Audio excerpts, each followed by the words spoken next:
Hey everyone, and welcome back to my Blacadian universe.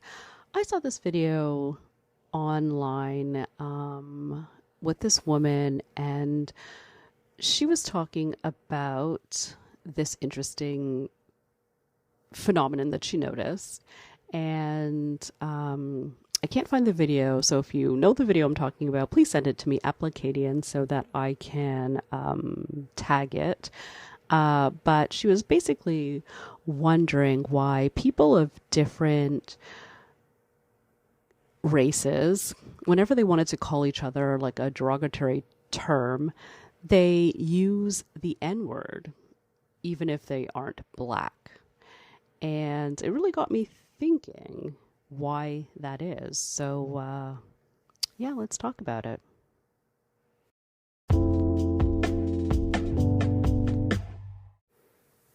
So, at first, I was thinking, you know what? Everyone, um, copies us. There's sort of an idea in the Black community about, reclaiming the word, using this word to sort of, take the bite out of it, take the sting out of it. So sort of, using sort of diminishing some of the power that word was established to sort of have over us as a people. And I get that. I personally am not comfortable, as you can tell. I'm saying the N word, so I'm not comfortable saying it and using it. I honestly just, I don't want to, the way I don't give things power is different. I just choose not to use it in my life. And, sort of, that's just for me. I can see how some people want to, sort of reclaim it and sort of, use it in a different context. And I get that. I think as a community, we heal in different ways. Everyone's different, and whatever makes you feel powerful and healed through this trauma of racism, then I think that's what we need to do. So no judgment there. It's just what I do. And so, when I was thinking about this question of why is it that people go to that N word, the N word, when, historically it just does not apply to them. Why are they picking it up? Why are they using it? I was thinking, easy answer is that everybody copies us. Black culture is the pinnacle of, where people go for ideas, where they go for originality, excellence, creativity. It's just a fact. Like, don't come at me, don't argue with me. It is a fact. See everything. My reference for that is humanity. Look back in just everywhere. It's a fact. Like, why am I trying to prove it? It's a fact. People look to us all the time for everything. When they were looking even for the wealth of, what we had in Africa, gold, resources. They even saw people. They came to Africa. They came to Black people. Okay. So history, footnote, see history. Anyway, so, I was like, easy answer is that people are like, oh, well, I see, other Black people using this N word and it's so cool, like I want to be a part of that, kind of thing. So I was like, okay, maybe that's the answer. They just think that it's hip to say this, to sort of, copy Black people and how they, have seen or imagine other Black people referring to themselves as such. So that's what they are doing. And maybe on some level, that's, what's happening there. And then I was thinking, and, I was like, yeah, maybe. And then a more sobering reality hit me. Because of white supremacy, there are many terrible names that have been created for people that are not white. So I'm not going to, say what they are. We all may have heard of them, or I don't want to. If you don't know them, good. It's just from. I know that there are some that honestly I haven't heard until recently, just in my line of work of doing, inclusion and equity work. People have told me things that like I haven't heard in my life. And then people have said, yeah, people call me that. Like someone said it to me just conversationally. And I was like, what? Like I was like, I can honestly say I was like clutching my pearls. I was like, what? Yeah, so there are unfortunately just many terrible nicknames for people that are not white, and that is, the um, unfortunate, one of the unfortunate side effects of white supremacy is that there's these terrible insults for people that are not white. And so instead of going to that well of terribleness, people come to the N-word. And so as I was sitting in it and thinking, yeah, everyone just copies Black people. They just, want to be like, oh, well, I saw, Darnell.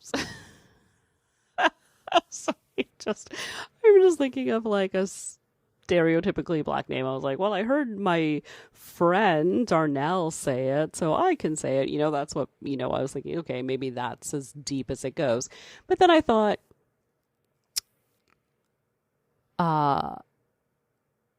what it also might be is that there is no greater insult in their mind than being a Black person. So in the hierarchy of races, I talk a lot about anti-Black racism, not only because I'm a Black woman, but because of this hierarchy of, people. We talk about it in many different ways, the paper bag test, the colorism, it's all these things. But like the closer you are to white, the less racism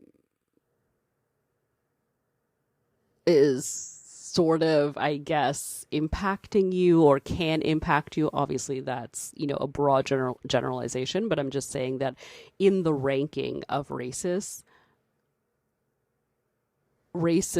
people will see Black as the bottom of that hierarchy and that list. And so they're trying to,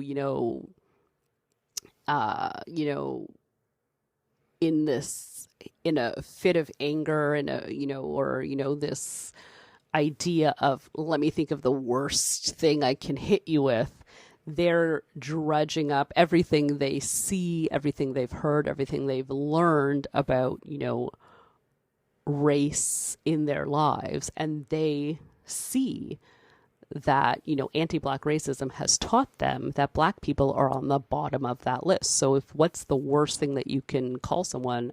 You can call them a Black person. And they, have that label of being the N-word. So they are saying that this is the worst thing that you could possibly be. So they're trying to, that's why they're going to that level is because for them, this is the worst of the worst. So that's why it applies. That's why they're going there. That's why they're not saying, oh, well, I'm uh, Asian. I'm going to call you this. I'm going to use this derogatory term for Asian people. I'm not going to go there. I'm going to go even lower. And I'm going to, anti Black racism has taught me that this is the worst thing you can be. And so that's where I'm going to go. And so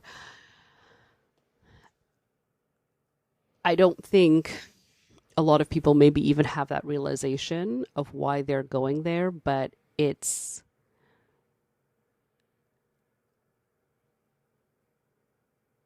absolutely a thing. And so I know there's a comedian, John Mulaney, and he very um he touches on this. And I think it's like a stand-up routine when he was talking about, like, they were talking about the N-word and another a derogatory word, and they were saying the word, but then when it came to the N-word, they were saying the N-word, and they were like, oh, well, which one truly is worse? And he was like, when you can't even say the actual word, that's the worst word. And I was like, that's very simple. That's very simple. The fact that, when I say the N word, no one's wondering what it is I'm wondering about. You know what I mean? Like, if I was trying to like swear and instead of saying like, you know, I guess people know the F word, but like people, it's just, it's that popular. The N word is that popular that, they might have to guess at some other ones. But like, if I say the N word, we know what we're talking about. The fact that instead of there is like a term that people can refer to it as because they feel so uncomfortable saying it, even in private, it's just, that's the worst word. So, I don't think anybody should be using like these slangs. White supremacy is what needs to be eradicated and eradicated from our culture, from our language, from our words. This is what I believe. We can't come from a place of inclusion and equity if we're carrying those bonds, those shackles on us. I say it all the time. Words matter. Inclusion matters. It's showing someone, a sign of respect and, changing our language to be more inclusive and not make someone feel bad for, just who they are. This runs the gamut around like, pronouns and, just general inclusive languages. I feel like it's so, so, so important. And, it helps us frame our mind. Our thoughts are framed using language. And I think that when we try to remove those kinds of limitations on our language, it also helps open our minds and our thoughts as well. And that's a powerful thing. Words matter, words matter, words matter. I truly, truly, truly believe that. You'll hear me say that a lot. And I think that's why I'm so against, using the N word, because I know that the history of where it comes from, but also why someone who is deeply racist understands, and why they reach into that well for an insult and even, a friendly term, like why it has such appeal is because, for lack of a better word, it is like the the king of the derogatory terms.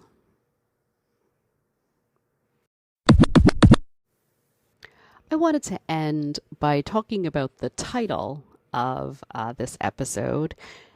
Everybody wants to be a N-word. The rest of that quote is nobody wants to be an N-word. So for those of you that don't know, I wanted to let you know that it's a quote that I love by an American comedian and writer and actor, Paul Mooney.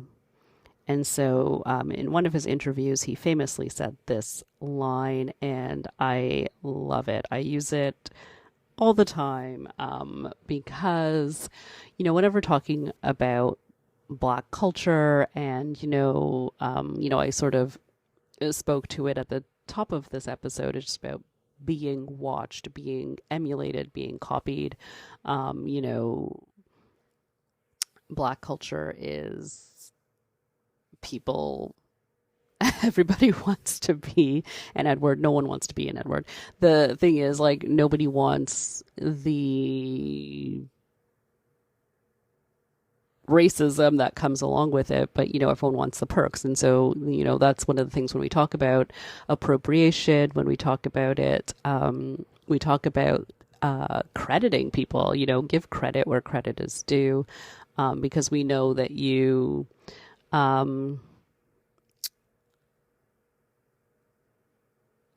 where it originated from, and that's just fair. And the thing is, it's easier to want to separate something away from Black culture and sort of claim it outside of that culture because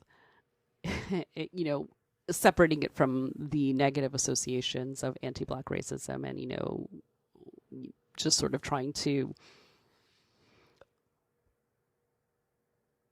fit into the white supremacy puzzle as opposed to eradicating that system of white supremacy at all, just sort of stealing from Black culture and saying, actually no, this is coming from a different culture and we're using it and we're taking it and we're selling it and marketing it and not giving credit where credit is due. And it happens again, see history, it happens all the time.